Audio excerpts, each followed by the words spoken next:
Konnichiwa, Nikotomo. Selamat datang di Nikiasto episode 10. Perkenalkan, aku Gisha sebagai host untuk episode kali ini. Pembahasan kita hari ini adalah tips HPO yang baik dan menarik.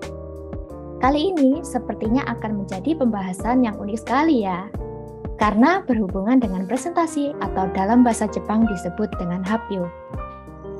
Nah, karena HPO ini merupakan hal yang menakutkan untuk beberapa orang, jadi tips kali ini pastinya bakal berguna banget buat Nikotomo sekalian. Kira-kira guestar kali ini siapa sih? Nikotomo udah ada yang kepikiran belum ya? Bagi Nikotomo yang nonton lomba HPO Taikai kemarin, pasti tidak asing dengan guestar kali ini. Ya, betul banget. Guestar kita kali ini adalah salah satu pemenang dari HPO Taikai 2022, yaitu Satria-san. Hai, halo Nikiasto sekalian. Perkenalkan, nama aku Muhammad Satria Ramadan. Nah, halo Satria-san, gimana kabarnya nih? Alhamdulillah baik-baik saja. Alhamdulillah baik ya. Oke, sebelum lanjut lebih jauh lagi, aku mau mengucapkan terima kasih banyak nih buat Satria-san karena sudah menyempatkan waktu untuk hadir sebagai guest di program Nikiasto kami kali ini. Ya, makasih juga udah nerima aku di sini. Untuk Satria-san, bagaimana nih perasaannya ketika menjadi juara HPO Taikai kemarin? Gimana ya? Ada perasaan yang bercampur aduk gitu ya. Soalnya ya tentu saja aku ngerasa seneng karena ya udah bisa jadi juara. Cuma di sisi lain itu aku merasa kalau aku masih kurang pantas gitu buat jadi juara, karena aku merasanya itu kalau aku masih belum bisa HPO yang baik gitu, masih kurang gitu kalau menurut aku sendiri. Gitu aja sih. Ya, sudah tentu pantas dong untuk jadi juara. Iya. Harus percaya diri dong. Siap. Karena Satria-san sepertinya sudah tidak sabar lagi nih. Langsung aja deh. Untuk pertanyaan pertama, apa sih tips persiapan yang biasa Satria-san lakukan sebelum HPO?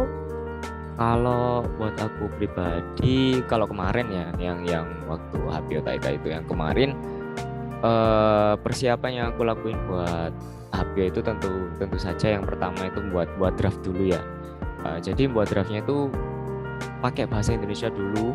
Kalau aku, karena aku kan juga masih mahasiswa semester 2, masih tahun pertama.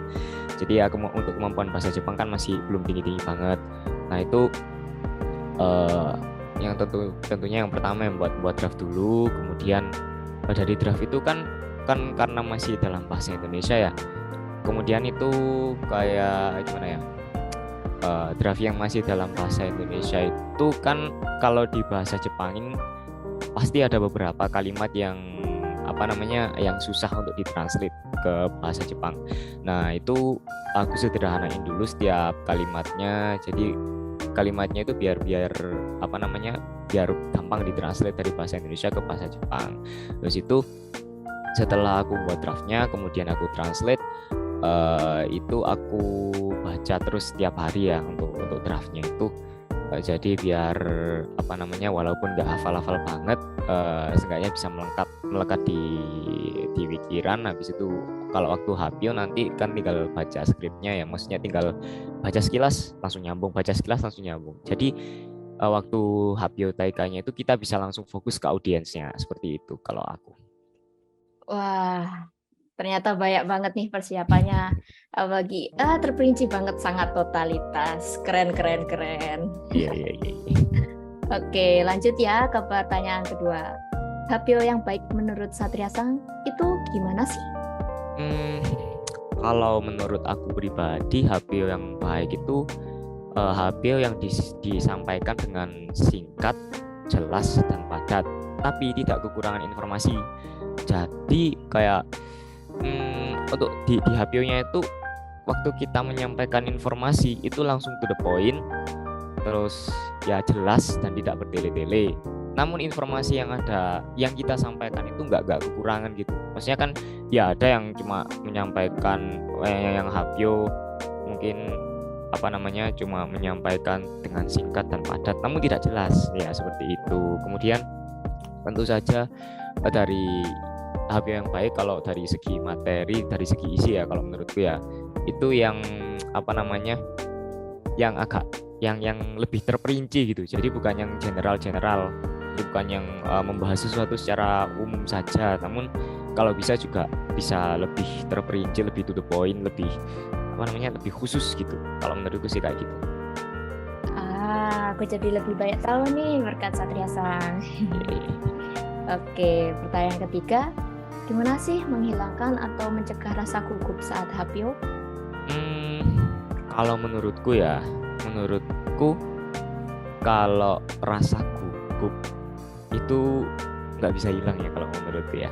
Kalau rasa gugup itu nggak bisa hilang, apalagi kan kita kedatangan natif kan kemarin ada berapa, 3 kalau nggak salah, 3 apa 4 itu ya.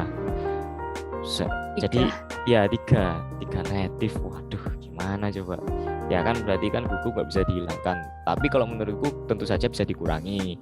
Cara untuk mengurangi rasa gugup itu ya tentu saja dengan cara latihan ya.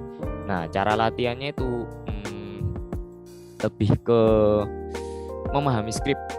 Nah, pemahaman terhadap skrip ini bakal bisa kita dapatkan dengan cara baca setiap hari. Kemudian nanti ya itu tadi yang aku sampaikan, karena kita udah baca setiap hari, kita bisa lebih memahami skrip dengan cepat, dengan tepat. Nah, karena itu dengan begitu kita bisa lebih fokus ke audiens waktu kita melakukan hapyo itu. Kalau menurutku gitu. Wah, jadi begitu ya. Ya. Sama sih, aku juga ngerasa gugup walaupun mungkin udah latihan tapi kayak susah dihilangkan. Tapi ya lumayan mengurangi. Betul juga saran dari Satria-san. Oke, lanjut ya. Selain mempresentasikan tema hapyo, apa sih yang membuat hapyo terasa interaktif dan tidak membosankan? Kalau menurutku biar hapyo itu terasa interaktif dan nggak membosankan itu ya mungkin dari ini sesuatu yang masih belum bisa aku praktekkan waktu kemarin itu. Mungkin yang pertama bisa kan selain mempresentasikan PPT-nya itu juga bisa kita dukung dengan tone suara kita. Jadi tone suaranya itu kayak tone yang ceria gitu, ya kayak MC yang biasanya jadi bungkasa itu loh kan, suaranya kan ceria, terus meriah gitu kan ya, seperti itu. Terus tentu saja kalau biar nggak membosankan ya mungkin dari kalau misalnya kembali ke PPT-nya itu sendiri ya mungkin kalau menurut aku pribadi itu lebih ke di desainnya ya, desain PPT. Kemudian untuk di PPT-nya itu yang dimasukin di PPT bukan sesuatu yang akan kita baca, tapi di PPT yang dimasukkan dalam PPT itu poin-poinnya aja. Jadi biar audiensnya itu bisa langsung lihat, oh ternyata ini yang mau disampaikan sama si pemateri, ternyata ini yang mau disampaikan, ada 1, 2, 3 poin. Habis itu nanti mereka akan mendengarkan setiap poin itu nanti. Jadi kalau menurut gue ya seperti itu. Mantep banget nih. Oke, lanjut ya ke pertanyaan kelima. Hapyo itu identik dengan PPT sebagai media penyampaiannya ya. Menurut Satria-san, seperti apa kriteria PPT yang baik untuk digunakan hapyo?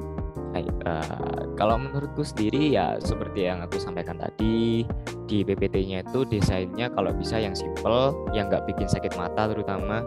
Jadi nggak desel-deselan gitu. Maksudnya ada ruang gitu. Terus mungkin dari pewarnaan juga ya. Aku nggak terlalu paham sih sama kombinasi warna kayak gitu. Cuma seenggaknya nggak bikin mata sakit.